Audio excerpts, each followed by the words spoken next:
നമസ്കാരം, ജന്മഭൂമിയിലേക്ക് സ്വാഗതം. ഇന്ത്യയുടെ അന്തസ്സിനും പരമാധികാരത്തിനും നേരെ ആക്രമണം നടത്തിയവർക്ക് പ്രധാനമന്ത്രി നരേന്ദ്രമോദി ശക്തമായ തിരിച്ചടി നൽകിയതായി കോൺഗ്രസ് എം പി ശശി തരൂർ. രാജ്യത്തെ സ്ത്രീകളുടെ നെറ്റിയിലെ സിന്ദൂരം നീക്കം ചെയ്ത തീവ്രവാദത്തിനെതിരായ അനിവാര്യമായ പ്രതികരണമായിരുന്നു ഓപ്പറേഷൻ സിന്ദൂർ എന്നും ശശി തരൂർ പറഞ്ഞു. ദേശീയ അസംബ്ലി പ്രസിഡന്റ് ഡാന കാസ്റ്റനേഡ് ഉൾപ്പെടെ പനാമയിലെ നിയമസഭാംഗങ്ങളെ അഭിസംബോധന ചെയ്തുകൊണ്ടാണ് തരൂർ ഈ പരാമർശങ്ങൾ നടത്തിയത്.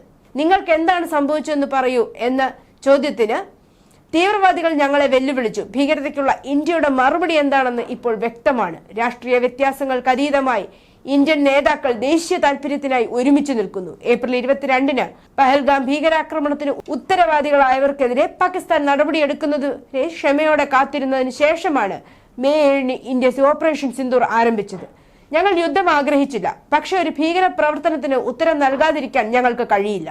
2015-ലെ ഉറി ആക്രമണത്തിനിടെയാണ് ഇന്ത്യ ആദ്യമായി നിയന്ത്രണ രേഖ LOC കടന്നത്. കാർഗിൽ യുദ്ധസമയത്ത് പോലും നമ്മൾ അത് കടന്നിട്ടില്ല. ഉറിയിൽ നമ്മൾ അത് മറികടന്നു. ഇത്തവണ നമ്മൾ കൂടുതൽ മുന്നോട്ട് പോയി. LOC മാത്രമല്ല, അന്താരാഷ്ട്ര അതിർത്തിയും കടന്നിരിക്കുന്നു. ബാലാക്കോട്ടിലെ ഉൾപ്പെടെ 9 ഭീകര പരിശീലന ക്യാമ്പുകൾക്കെതിരായ ആക്രമണങ്ങൾ നടത്തിയെന്നും തരൂർ പറഞ്ഞു. ഇതോടെ ശശി തരൂരിന്റെ പ്രസ്താവനയെ വിമർശിച്ച് കോൺഗ്രസ് നേതാവ് ഉദിത് രാജ് രംഗത്തെത്തി. തരൂരിനെ BJPയുടെ സൂപ്പർ വക്താവായി പ്രഖ്യാപിക്കണമെന്ന് ഉദിത് രാജ് പറഞ്ഞു. മുൻ സർക്കാരുകൾ എന്താണ് ചെയ്തിരുന്നതെന്ന് അയാൾക്ക് വല്ലതും അറിയുമോ? ഇന്ത്യയിൽ ഇറങ്ങുന്നതിന് മുമ്പ് നിങ്ങളെ വിദേശകാര്യ മന്ത്രിയായി പ്രഖ്യാപിക്കാൻ പോലും കഴിയും. പ്രധാനമന്ത്രി മോദിക്ക് മുമ്പ് ഇന്ത്യ LOCയും അന്താരാഷ്ട്ര അതിർത്തിയും കടന്നിട്ടില്ലെന്ന് പറഞ്ഞുകൊണ്ട് നിങ്ങൾക്ക് എങ്ങനെ കോൺഗ്രസിന്റെ സുവർണ ചരിത്രത്തെ അപമാനിക്കാൻ കഴിയും എന്നാണ് ഉദിത് രാജ് പറയുന്നത്.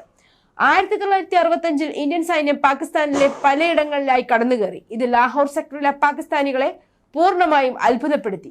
UPA സർക്കാരിന്റെ കാലത്ത് നിരവധി സർജിക്കൽ സ്ട്രൈക്കുകൾ അഴിച്ചുവിട്ടു.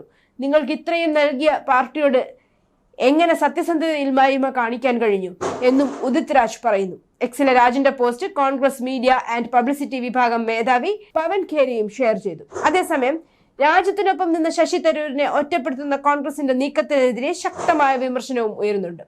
പിന്നാലെ മുൻ പ്രധാനമന്ത്രി രാജീവ് ഗാന്ധി അന്നത്തെ അമേരിക്കൻ പ്രസിഡന്റ് റൊണാൾഡ് റീഗന് പാകിസ്ഥാനുമായി ചർച്ച നടത്താൻ സഹായിക്കണമെന്ന് ആവശ്യപ്പെട്ട് കത്തെഴുതിയിരുന്നുവെന്ന് BJP MP നിഷികാന്ത് ദുബെ 1987-ലെ കത്ത് വെളിപ്പെടുത്തി. എക്സിലാണ് നിഷികാന്ത് ദുബെ ഒരു US പ്രസിഡന്റ് ഇന്ത്യൻ പ്രധാനമന്ത്രിക്ക് എഴുതിയതായി പറയപ്പെടുന്ന കത്ത് എക്സിൽ പങ്കുവെച്ചത്. ദുബെ പറഞ്ഞത് ഇങ്ങനെ: ഗാന്ധിയാകുക എളുപ്പമുള്ള കാര്യമല്ല. അമേരിക്കൻ പ്രസിഡന്റ് റൊണാൾഡ് റീഗൻ അന്നത്തെ ഇന്ത്യൻ പ്രധാനമന്ത്രി രാജീവ് ഗാന്ധിക്ക് എഴുതിയ കത്തിനുള്ള മറുപടിയാണിത്. ഗാന്ധിയാകുക എളുപ്പമുള്ള കാര്യമല്ല. അമേരിക്കൻ പ്രസിഡന്റ് റൊണാൾഡ് റീഗൻ അന്നത്തെ ഇന്ത്യൻ പ്രധാനമന്ത്രി രാജീവ് ഗാന്ധി എഴുതിയ കത്തിനുള്ള മറുപടിയാണിത്. 1972-ലെ ഷിംല കരാർ പ്രകാരം ഇന്ത്യയും പാകിസ്ഥാനും തമ്മിലുള്ള ഏതൊരു തർക്കവും ഇരു രാജ്യങ്ങളും തമ്മിൽ മാത്രമേ ചർച്ച ചെയ്യാവൂ എന്നും മധ്യസ്ഥൻ ഉണ്ടാകരുതെന്നും തീരുമാനിച്ചപ്പോൾ അന്നത്തെ ഇന്ത്യൻ പ്രധാനമന്ത്രി രാജീവ് ഗാന്ധി പാകിസ്ഥാനുമായി ചർച്ച നടത്താൻ US പ്രസിഡന്റ് റീഗന്റെ സഹായം തേടിയതെന്തുകൊണ്ട്? ദുബൈ എക്സിൽ ചോദിച്ചു. 1987 മാർച്ച് 25-ന് ഇന്ത്യയിലെ US അംബാസിഡർ രാജീവ് ഗാന്ധിക്ക് അയച്ച കത്തിൽ അതിർത്തി കടന്നുള്ള മയക്കുമരുന്ന് കള്ളക്കടത്ത് സംബന്ധിച്ച് ഇന്ത്യയും പാകിസ്ഥാനും തമ്മിലുള്ള ഉഭയകക്ഷി ചർച്ചയിൽ പങ്കെടുക്കാൻ ഗാന്ധി US വിദഗ്ധരെ ക്ഷണിച്ചതായി പറയുന്നു. ഇന്ത്യ പാകിസ്ഥാൻ സർക്കാരുകൾ ആവശ്യപ്പെടുന്ന ഏത് പിന്തുണയും നൽകുന്നതിൽ സന്തോഷമുണ്ടെന്ന് റീഗൻ പ്രകടിപ്പിച്ചിരുന്നു. ബംഗ്ലാദേശ് വിമോചന യുദ്ധകാലത്ത് UN വെടിനിർത്തൽ നിർദ്ദേശം അംഗീകരിക്കാൻ മുൻ പ്രധാനമന്ത്രി ഇന്ദിരാഗാന്ധി തീരുമാനിച്ചതിനെ കുറിച്ചുള്ള 1971-ലെ US ഇന്റലിജൻസ് കേബിൾ ചൊവ്വാഴ്ച BJP MP നിഷികാന്ത് ദുബെ പങ്കുവച്ചു. ഇന്ത്യയും പാകിസ്ഥാനും തമ്മിലുള്ള ശത്രുത അവസാനിപ്പിക്കുന്നതിനുള്ള സമീപകാല ധാരണയിൽ അമേരിക്കയുടെ പങ്കാളിത്തത്തെക്കുറിച്ച് കേന്ദ്ര സർക്കാരിൽ നിന്ന് വ്യക്തത വേണമെന്ന പ്രതിപക്ഷത്തിന്റെ ആവശ്യത്തിന് മറുപടിയായാണിത്. ഇന്ദിരാഗാന്ധി ഉരുക്കുവനിത അമേരിക്കൻ സമ്മർദ്ദത്തിന് വഴങ്ങി അന്നത്തെ പ്രതിരോധ മന്ത്രി ജഗ്ജീവൻ റാമിന്റെയും കരസേനാ മേധാവി സാം മനേക്ഷാവിന്റെയും എതിർപ്പ് വകവയ്ക്കാതെ ഇന്ത്യ തന്നെ 1971-ലെ യുദ്ധം നിർത്തിവെച്ചു. പാകിസ്ഥാൻ ബലപ്രയോഗത്തിലൂടെ കൈവശപ്പെടുത്തിയിരിക്കുന്ന കാശ്മീരിന്റെ നമ്മുടെ ഭാഗം തിരിച്ചു പിടിച്ചതിന് ശേഷം മാത്രമേ യുദ്ധം നിർത്താവൂ എന്ന് ബാബു ജഗ്ജീവൻ റാം ആഗ്രഹിച്ചു. പക്ഷേ ഉരുക്കുവനിതയുടെ ഭയത്തിനും ചൈനയുടെ ഭീകരതയ്ക്കും അത് ചെയ്യാൻ കഴിഞ്ഞില്ല. ഇന്ത്യയുടെ മുൻഗണന അവരുടെ ഭൂമിയും കർത്താർപൂർ ഗുരുദ്വാരയും തിരിച്ചുപിടിക്കുകയാണോ അതോ ബംഗ്ലാദേശ് സൃഷ്ടിക്കുകയാണോ എന്ന് എക്സിൽ ദുബൈ ചോദിച്ചു.